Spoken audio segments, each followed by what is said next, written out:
The Isabella Stewart Gardner Museum was constructed under the guidance of art collector Isabella Stewart Gardner to house a personal art collection. The museum opened to the public in 1903 and Gardner continued to expand the collection and arrange it until she passed away in 1924.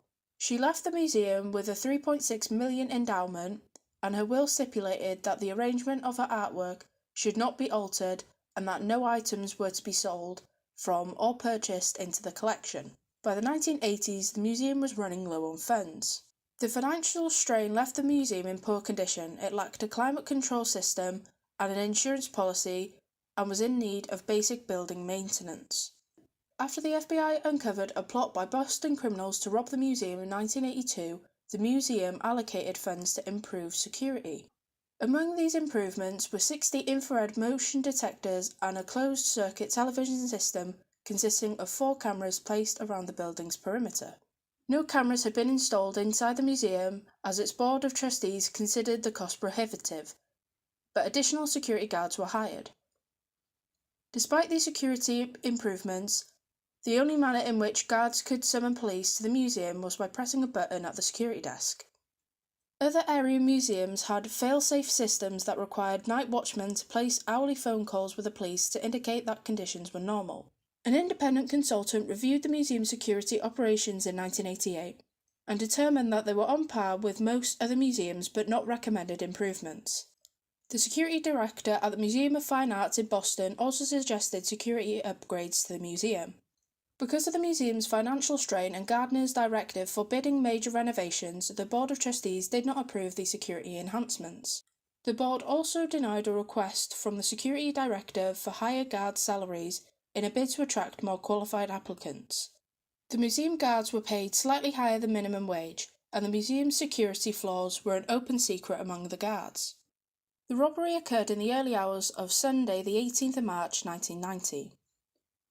The thieves were first witnessed at around 12:30 a.m. by several St. Patrick's Day revellers leaving a party near the museum. The 2 men were disguised as police officers and parked in a hatchback on Palace Road, about 100 feet from the side entrance. The witnesses believed them to be policemen.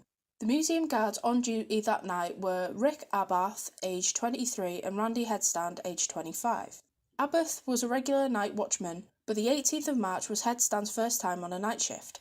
The museum's security policy required that one guard would patrol the galleries with a flashlight and walkie-talkie while the other would sit at the security desk.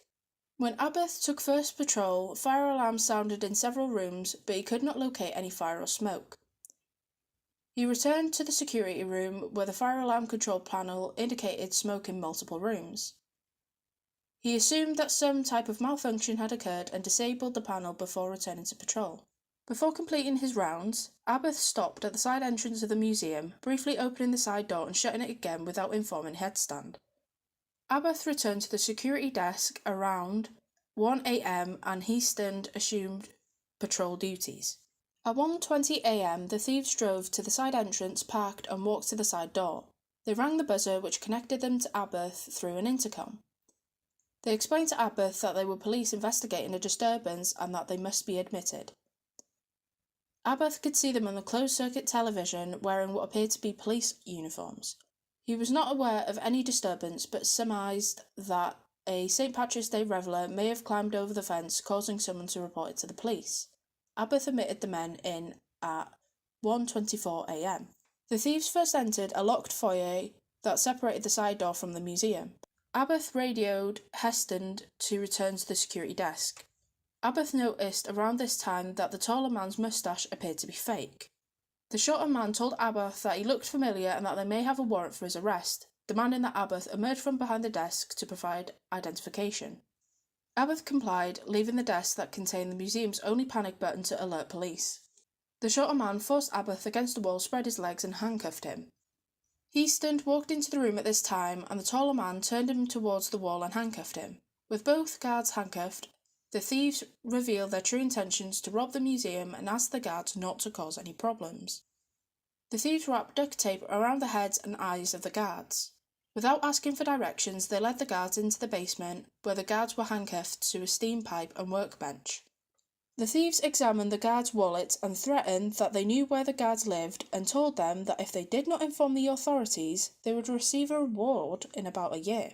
It took the thieves less than 15 minutes to subdue the guards, which they completed at about 1:35 a.m. The thieves' movements through the museum were recorded on infrared motion detectors. Steps in the first room they entered, the Dutch room on the second floor, were not recorded until 1:48 a.m. This was 13 minutes after they had finished subduing the guards, perhaps waiting to ensure that police had not been alerted. As the thieves approached the paintings in the Dutch room, a sensor sounded that was intended to alert when patrons moved too close to the artwork, and the thieves smashed the device. They moved the Storm of the Sea of Galley and A Lady and a Gentleman in Black from the wall and threw them on the marble floor, shattering their glass frames. Using a blade, they cut the canvases out of their stretchers. They also removed a large Rembrandt self-portrait oil painting from the wall but left it leaning against the cabinet. Investigators believe that the thieves may have considered it too large to transport, potentially because it was painted on wood and not canvas like the others. The thieves instead took a small postage stamp-sized self-portrait etching by Rembrandt on display beneath the larger portrait.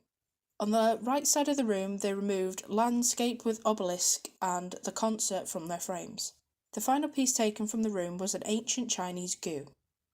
At 1:51 a.m, while one thief continued working in the Dutch room, the other entered a narrow hallway dubbed the Short Gallery on the other end of the second floor. They then began removing screws from a frame displaying a Napoleonic flag, likely in an effort to steal the flag. They appeared to have abandoned the effort, as some of the screws were not removed, and they ultimately took only the exposed eagle finial atop the flagpole. They also took 5 Degas sketches from the room. The last work stolen was a chaise Tortoni from the Blue Room on the first floor. The museum's motion detectors did not detect any motion within the Blue Room during the thieves' time in the building. The only footsteps detected in the room that night were Abbot's during the 2 times when he passed through the gallery on his earlier patrol. As they prepared to leave, the thieves checked the guards again and asked if they were comfortable. The thieves then moved to the security director's office, where they took the video cassettes that contained evidence of their entrance from the closed-circuit cameras, as well as the data printouts from the motion detecting equipment. The movement data was also captured on a hard drive, which remained untouched. The frame for chaise Tortoni was left at the security director's desk. The thieves then began to remove the artwork from the museum. The side entrance doors were opened at 2:40 a.m. and again for the last time at 2:45 a.m. The robbery lasted 81 minutes. The next guard shift arrived later in the morning and realised that something was amiss when they could not establish contact with anyone inside for admittance. They called the security director, who entered the building with his keys and found nobody at the watch desk before calling the police. The police searched the building and found the guards still bound in the basement. The FBI took immediate control of the case on the grounds that the artwork could likely cross state lines. Investigators have called the case unique for its lack of strong physical evidence. It is unknown if the thieves left DNA evidence. Although fingerprints and footprints were found at the scene, it could not be concluded whether they were from the thieves or from museum employees. The FBI has performed DNA analysis in the years following the theft as advancements in the field have grown. Some of the evidence has been lost among the agency's files. The guards and witnesses in the street described one thief as being about 5'9" to 5'10" in his late 30s with a medium build. The other as being 6 foot to 6'1" in his early 30s with a heavier build. Security guard Richard Edward Abbott was investigated at an early stage because of his suspicious behaviour on the night of the theft. While on patrol, Abbott briefly opened and closed the side door, a move that some believe could have been a signal to the thieves parked outside. Abbott told authorities that he opened and closed the door routinely to ensure that it was locked. One of Abbott's colleagues told journalists that if Abbott had opened the door routinely as he maintained, supervisors would have noticed him doing so from their computer printout and stopped the behaviour. Suspicion has surrounded the museum's motion detectors, which did not detect any movement in the Blue Room during the time the thieves were in the museum. The only footsteps in the room that night were Abbot's during his security patrol. A security consultant reviewed the motion detector equipment several weeks after the theft and determined that they were operating correctly. In 2015, the FBI released security video from the museum on the night before the theft showing Abbott admitting an unidentified man into the museum to converse at the security desk. Abbott told investigators that he could not recall the incident or recognise the man, and the FBI requested the public's assistance. Several former museum guards came forward and identified the stranger as the museum's deputy security chief. Abbott, who passed away in 2024 at the age of 57, maintained his innocence throughout his life. The FBI agent overseeing the case in its early years concluded that the guards were too incompetent and foolish to have committed the crime. In 1994, the museum director, Anne Hawley, received an anonymous letter from someone who claimed to be attempting to negotiate a return of the artwork. The writer claimed that they were a third-party negotiator and did not know the identity of the thieves. They explained that the artwork was stolen to reduce a prison sentence, but as the opportunity had passed, there was no longer a motive to keep the artwork and they wanted to negotiate a return. The writer explained that the artwork was being held in a non-common law country under climate-controlled conditions. They wanted immunity for themselves and all others involved, and $2.6 million for the return of the artwork, which would be sent to an offshore bank account at the same time the art was handed over. If the museum was interested in negotiating, they should print a coded message in the Boston Globe. To establish credence, the writer conveyed information only known by museum and FBI at the time. Hawley felt this was a strong lead. She contacted the FBI, who then contracted the Globe. The coded message was printed on the 1st of May 1994 edition of the Boston Globe. Hawley received a second letter a few days later in which the writer acknowledged the museum was interested in negotiating, but that they had become fearful of what they perceived was a massive investigation by federal and state authorities to determine their identity. The writer explained that they needed time to evaluate their options, but Hawley never heard from the writer again. Brian McDevitt was a con man from Boston who tried to rob the Hyde Collection in Glens Falls, New York in 1981. He dressed up as a FedEx driver, carried handcuffs and duct tape, and planned to steal a Rembrandt.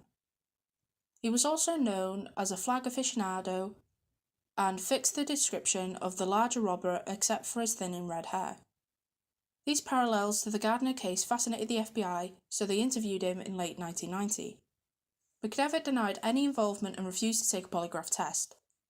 The FBI ran his fingerprints, which did not match any of those at the crime scene. McDevitt later moved to California and made his way into television and film writing. He passed away in 2004. The FBI announced significant progress in the investigation in March 2013. They reported with a high degree of confidence that they identified the thieves, which they believed were members of a criminal organisation based in the Mid-Atlantic and New England. They also felt, with the same confidence, that the artwork was transported to Connecticut and Philadelphia in the years following the theft, with an attempted sale in Philadelphia in 2002. Their knowledge of what happened after this is limited, and they requested the public's help to locate and return the artwork. In 2015, the FBI stated both thieves were deceased. Though the FBI did not publicly identify any individual, sources familiar with the investigation said they were associated with a gang from Dorchester. The gang was loyal to Boston Mafia boss Frank Salem and ran their operations out of an automobile repair shop run by criminal Carmelo Merlino. Merlino's associates may have gained knowledge of the museum's weaknesses after gangster Louis Royce cased it in early 1981. He devised plans with an associate to light up smoke bombs and rush the galleries amidst the confusion. In 1982, when an undercover FBI agents were investigating Royce and his associates for an unrelated art theft, they learned of their interest in robbing the Gardner Museum and warned the museum of the gang's plan. Royce was in prison at the time of the robbery. Royce shared his plan with others and believes associate Stephen Rossetti may have ordered the robbery or shared it with someone else. Among those associated with the Merlino gang were Robert Guarente and Manchester, Connecticut gangster Robert Janelle. Guarente passed away from cancer in 2004, but his widow, Aline, told FBI in 2010 that her husband had previously owned some of the paintings. She claimed that when her husband got sick with cancer in the early 2000s, he gave his paintings to Janelle for safekeeping. Gentile denied the accusations, claiming that he was never given them and knew nothing about their whereabouts. Federal authorities indicted Janelle on drug charges in 2012, likely in an attempt to pressure Janelle for information about the Gardner works. He submitted to a polygraph test, which indicated that he was lying when he denied any knowledge of the theft or location of the artwork. Gentile maintained that he was telling the truth and demanded a retest. During the retest, he said Aline had once shown him a missing Rembrandt self-portrait which the polygraph machine indicated that he was telling the truth. Gentile's lawyer felt that the veracity of Gentile's claims were being affected by the large presence of federal agents and requested a smaller meeting in hopes that it would get Gentile to speak honestly. In the more intimate meeting, Gentile maintained that he did not have any information. A few days later, the FBI stormed Gentile's house in Manchester with a search warrant. The FBI found a secret ditch beneath a false door in the backyard shed, but found it empty. Gentile's son explained that the ditch flooded a few years prior and that his father was upset about whatever was stored there. In the basement, they found a copy of the Boston Herald from March 1990 reporting the theft, along with a piece of paper indicating what each price might sell on the black market. Beyond this, no conclusive evidence was found to indicate that he'd ever had the paintings. Gentile went to prison for 30 months on drug charges. If he knew the information about the theft, at no point did he opt to share it, which would have reduced his sentence or freed him from prison. After getting out of prison, he spoke with an investigative reporter, Stephen Kurjan, claiming that he was framed by the FBI. He also explained how the imprisonment was detrimental to his finances and personal life. He also explained that the list found in the basement was written up by a criminal trying to broker the return of the works from Guerente and was talking to Gentile as an intermediary. When asked about what could have been in the ditch, Gentile could not recall but believed it could have been small motors. David Turner was another associate of Molino. The FBI began investigating him in 1992 when a source told them that Turner had access to the paintings. Molino was arrested that same year for drug trafficking and told authorities that he could return the paintings for a reduced prison sentence. He asked Turner to track down the paintings. Turner failed to return them, though he heard they were in a church in South Boston. Another associate arrested in the drug sting told authorities about Turner's involvement in several break-ins but never mentioned the Gardner heist. Based on conversations with Molino after his release from prison in mid-1990s, authorities gathered that Molino never had direct access to the paintings but could possibly broker for their return. Despite his claims for innocence, the FBI believes that he may have been one of the thieves. Evidence indicates that he went to Florida to pick up a drug order just days before the heist, and credit card records believe that he remained there through the night of the robbery. But investigators believe that this may have been Turner's attempt at creating an alibi. The FBI thinks that the other thief was his friend and Molino associate, George Rasfielder. He passed away in July 1991. No clues were found in his apartment or the homes of friends and relatives, but his siblings recall a similar painting to Chez Tortini in his bedroom. Investigators believe that he looks similar to the summer man in the police sketches. In 1999, the FBI arrested Turner, Molino, Rossetti, and others in a sting operation the day they planned to rob a Loomis Fargo vault. When the FBI brought Turner in for questioning, they told him that they had information that he participated in the Gardner robbery, and that if he returned the paintings, they would let him go. He told authorities that he did not know who stole the paintings, nor where they could be hidden. In his 2001 trial, he claimed entrapment that the FBI let the Loomis Fargo plot proceed so they could pressure him for information about the Gardner paintings. The jury found him guilty and he was sent to prison.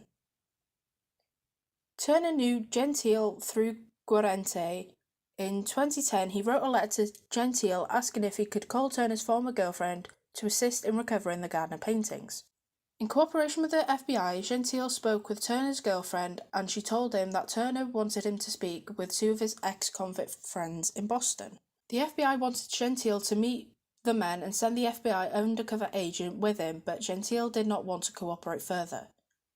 Turner was freed in November 2019, 1 month after Rossetti. Molino passed away in prison in 2005. Criminal Bobby Donati was murdered in 1991 in the midst of a gang war within the Patricia crime family. His involvement in the Gardner theft was suspected after a notorious New England art thief, Miles J. Connor Jr., spoke with authorities. Connor was in jail at the time of the heist, but believed Donati and criminal David Horton were the masterminds. Connor had worked with Donati in the past at heist and claimed the two cased the Gardner Museum where Donati took interest. Connor also claimed that Horton visited him in jail after the heist and said that he and Donati organised it and that they were going to use the paintings to get Connor out of jail. If this is true, they likely borrowed the idea from Connor as he returned to reduce sentences in the past. Even though Donati's and Horton's appearances did not fit the witnesses' descriptions, Connor suggests that they probably hired lower-level gangsters to carry out the robbery. Like Donati, Horton also passed away within 2 years of the robbery, though from an illness rather than murder. Connor told investigators that he could assist in the returning of the Gardner works in exchange for the museum's posted reward and his freedom. When investigators did not give in to Connor's demands because of a lack of evidence, he suggested that they speak with criminal and antiques dealer William P. Youngsworth. Acting on Connor's lead, the FBI opened a case on Youngsworth and conducted raids on his home and antique store properties in the 1990s. The raids caught the attention of journalist Tom Mashberg, who began talking with Youngsworth in 1997 about the theft. One night in August 1997, Youngsworth called Mashberg and told him that he had proof that he could return the Gardner paintings under the right conditions. That night, Youngsworth picked up Mashberg from the Boston Herald offices and drove him to a warehouse in Red Hook, Brooklyn. Youngsworth led him inside a storage unit with several large cylinder tubes. He removed one painting from its tube, unfurled it, and showed it to Mashberg under flashlight. It appeared to Mashberg to be the Storm of the Sea of Galilee. He noticed cracking along the canvas, and the edges were cut in a manner consistent with the museum's reports. And he noted Rembrandt's signature on the ship's rudder. Mashberg wrote of his experience in the Boston Herald, leaving out details to hide Youngsworth's identity and the painting's location. He reported that his informant told him the robbery was pulled off by 5 men identified too. Donati was one of the robbers, and Horton was responsible for moving the art to a safe house. The FBI discovered the location of the warehouse several months later and raided it, finding nothing. The veracity of Youngsworth's claims and the authenticity of the painting shown to Mashberg is disputed. Youngsworth supplied paint chips to Mashberg, and federal authorities reported that they were indeed from Rembrandt's era but did not match oils used for the Storm on the Sea of the Galilee. The way Mashberg described the painting as being unfurled has also been scrutinised, as the stolen painting was covered with a heavy varnish that could not roll easily. Federal authorities and the museum began working with Youngsworth after Mashberg's story was published, but Youngsworth made negotiations difficult. He would not work with authorities unless his demands could be met, which included full immunity and Connor's release from jail. The authorities were sceptical of Youngsworth's veracity and only offered partial immunity. The United States Attorney overseeing the case eventually ceased talks with Youngsworth unless he could provide more reliable evidence that he had access to the Gardner works. Youngsworth again provided a vial of paint chips, purportedly from the Storm on the Sea of Galilee, and 25 colour photographs of the painting and a lady and gentleman in black. A joint statement from the museum and federal investigators announced that the chips were not from the stolen Rembrandts, though they did test as being from the 17th century paintings that could potentially be from the concert. In 2014, investigative reporter Stephen Kurjan wrote to gangster Vincent Ferreira, Donati's superior during the gang war, inquiring that he had information about the Gardner theft. He received a call back from an associate of Ferreira who explained that the FBI was wrong in suspecting the Molino's gang involvement and claimed that Donati organised the robbery. The caller explained that Donati visited Ferreira in jail about 3 months before the theft, after the latter was charged with murder, and told Ferreira that he was going to do something to get him out of jail. 3 months later, Ferreira heard news about the Gardner theft, after which Donati visited him again and confirmed to Ferreira that he was involved in the robbery. He claimed to have buried the artwork and would start a negotiation for his release once the investigation cooled down. The negotiations never occurred because Donati was murdered.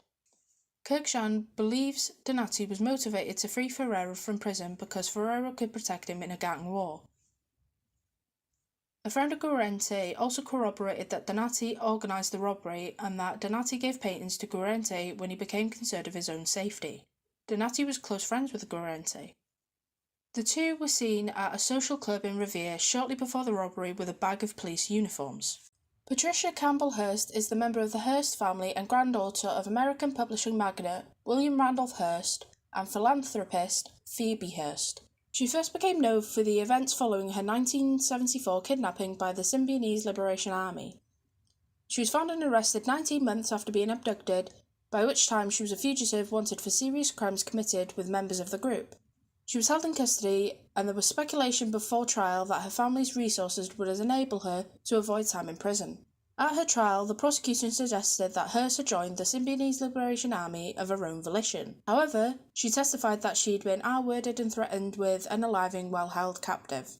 In 1974, she was convicted of bank robbery and sentenced to 35 years in prison, later reduced to 7 years. Her sentence was commuted by President Jimmy Carter, and she was later pardoned by President Bill Clinton. Hearst, who prefers to be called Patricia, was born on the 20th of February 1954 in San Francisco, California, the third of 5 daughters of Randolph Apperson Hearst and Catherine Wood Campbell. She was raised primarily in Hillsborough and attended the private Crystal Springs School for Girls there, Sacred Heart in Atherton, and the Santa Catalina School in Monterey. She attended Menlo College in Atherton, California before transferring to the University of California, Berkeley. The family wielded immense political influence and had opposed organised labour, gold mine workers' rights and communism before World War II. Hearst's father was among the member of the heirs to the family fortune that did not control the Hearst's interests. Her family had not considered it necessary to take preventative measures to ensure their children's personal security. At the time of her abduction, Hearst was a sophomore at Berkeley studying art history. She lived with her fiancé, Stephen Weed, in an apartment in Berkeley. On the 4th of February 1974, 19-year-old Hearst was kidnapped from a Berkeley apartment.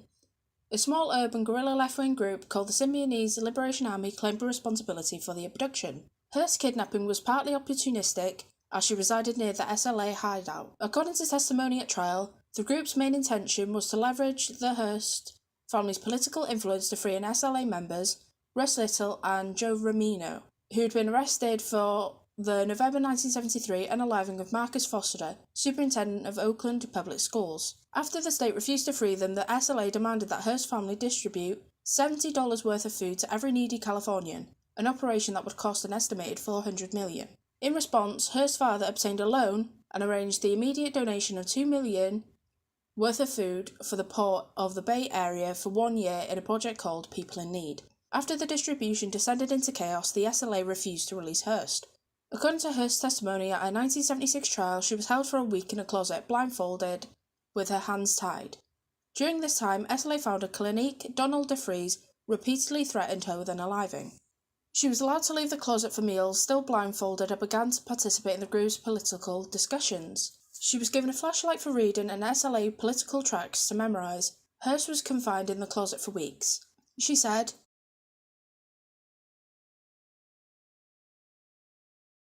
in an April 1974 account, Hearst claimed that she had been offered the choice of being released or joining the SLA. When asked for a decision, Hearst elected to remain and fight with the SLA. The blindfold was removed, allowing her to see her captors for the first time.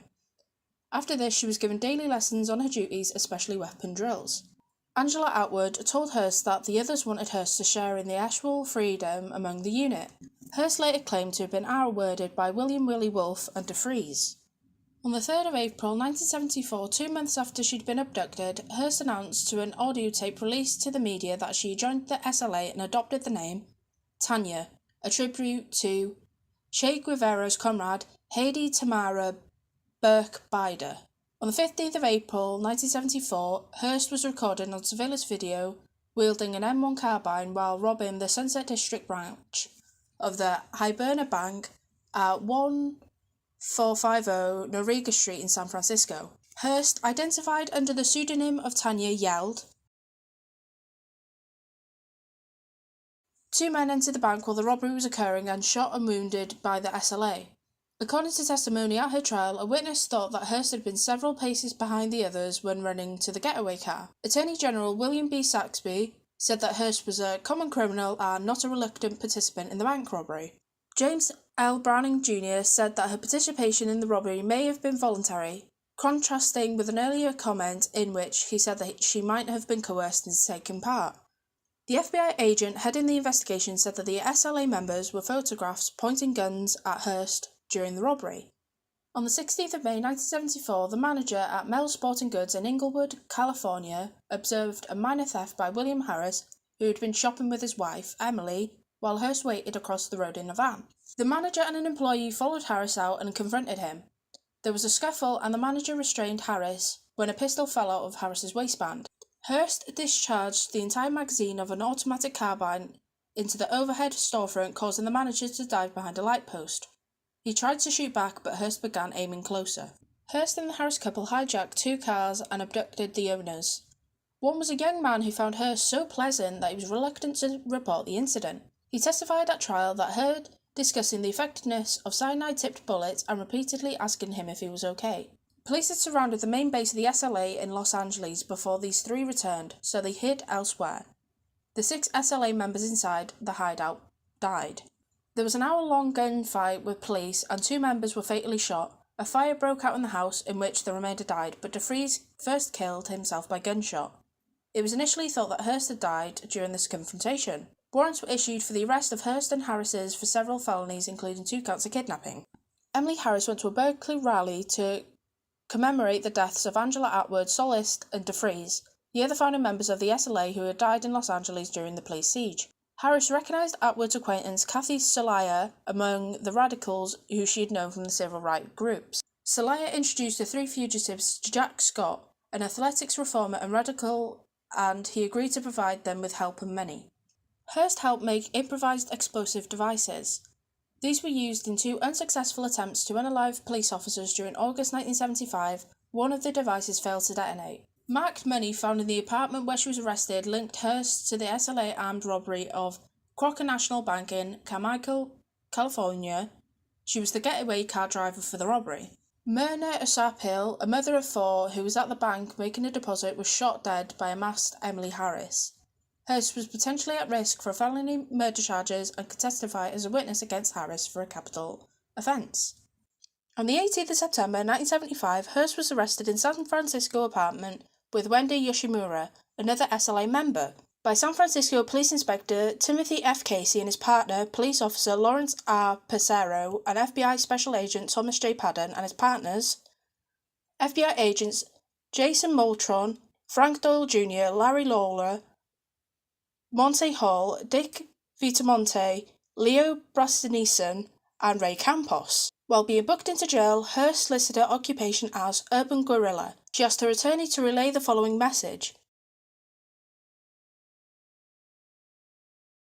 At the time of her arrest, Hearst's weight had dropped to 40 kilograms, and she was described by psychologist Margaret Singer in October 1975 as low IQ effect zombie. Shortly after her arrest, doctors recorded signs of trauma. Her IQ was measured as 112, whereas it had previously been 130. There were huge gaps in her memory regarding her pre-Tanya life. She was smoking heavily and had nightmares.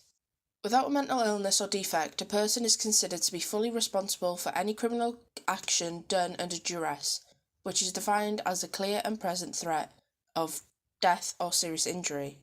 For Hearst to secure an acquittal on the grounds of having been brainwashed would have been completely unprecedented. Psychiatrist Louis Joylan West, a professor at University of California, was appointed by the court in his capacity as a brainwashing expert and worked without a fee. After the trial, he wrote a newspaper article asking President Carter to release Hearst from prison. Hearst wrote in her memoir, Every Secret Thing, 1982,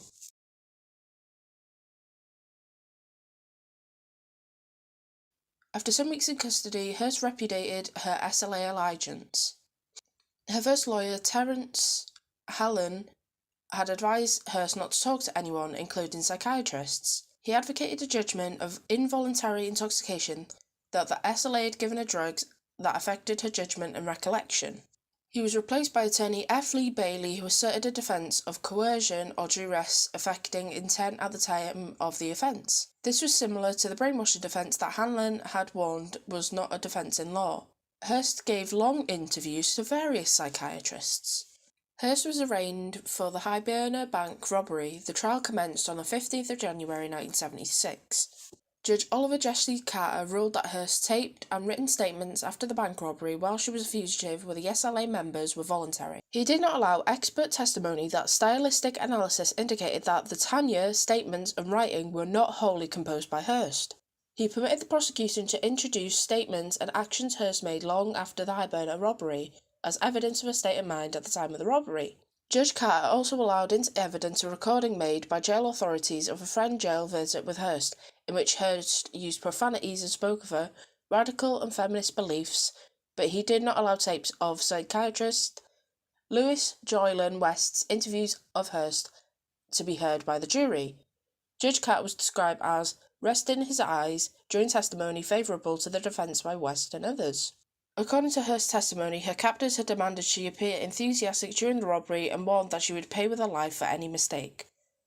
Her defence lawyer, F. Lee Bailey, provided photographs showing that SLA members, including Camilla Hall, had pointed guns at Hearst during the robbery.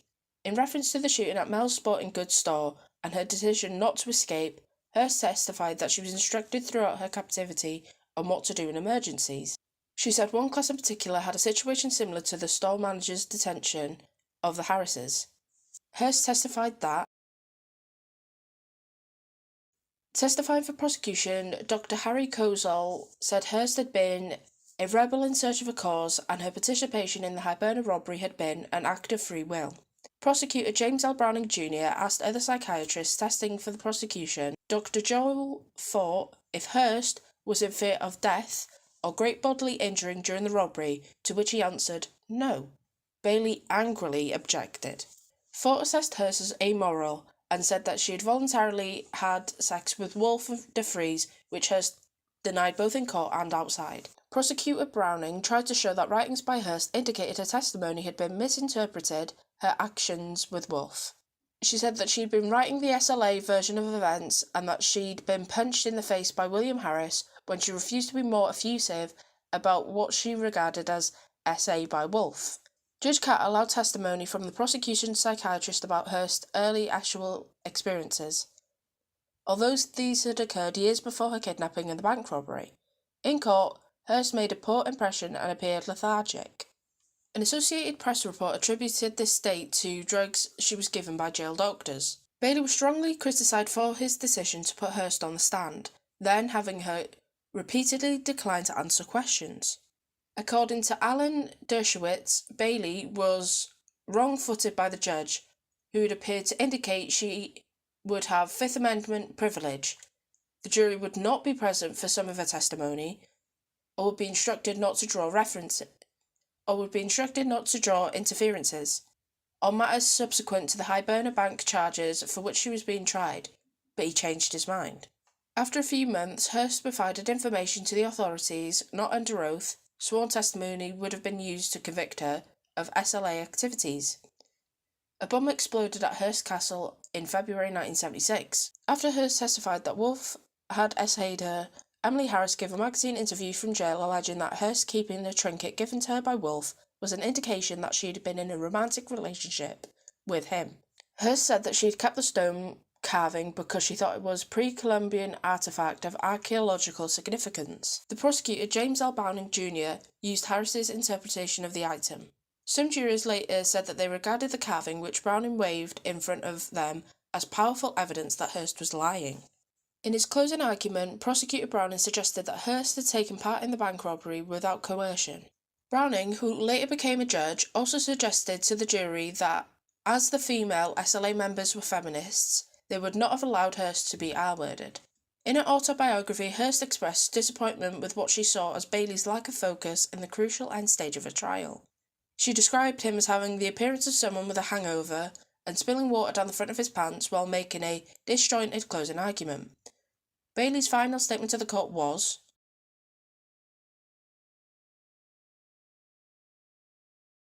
on the 20th of March 1976, Hearst was convicted of bank robbery and using a firearm during the commission of a felony. She was given the maximum sentence possible of 35 years imprisonment, pending a rejection at the final sentence hearing, which Carter declined to specify. Because Judge Carter had died, Judge William H. Orrick Jr. determined her sentence. He gave her 7 years imprisonment, commenting that rebellious young people who, for whatever reason, become revolutionaries and voluntarily commit criminal acts will be punished. Hearst was imprisoned at the Federal Correctional Institution in Dublin, California. She suffered a collapsed lung in prison, the beginning of a series of medical problems, and she underwent emergency surgery. This prevented her from appearing to testify against the Harrises on 11 charges, including robbery, kidnapping and assault. She was also arraigned for those charges. She was held in solitary confinement for security reasons. She was granted bail for an appeal hearing in November 1976, on the condition that she was protected on bond. Her father hired dozens of bodyguards. Superior Court Judge Talbot Callister gave her probation on the sporting goods store charge when she pleaded no contest, saying that he believed that she had been subject to coercion amounting to torture. California Attorney General L. J. Younger said that if there was a double standard for the wealthy, it was the opposite of what was genuinely believed, and that Hearst had received a stiffer sentence than a person of lesser means might have. He stated that she had no legal brainwashing defence, but pointed out that the events had started with her kidnapping.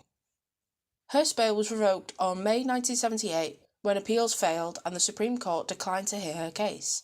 The prison took no special security measures for her safety until she found a dead rat on her bunk on the day when William and Emily Harris were arraigned for her abduction.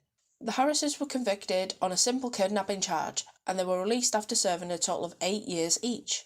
Representative Leo Ryan was collecting signatures on a petition for Hearst's release several weeks before being murdered while visiting the Jonestown settlement in Guyana.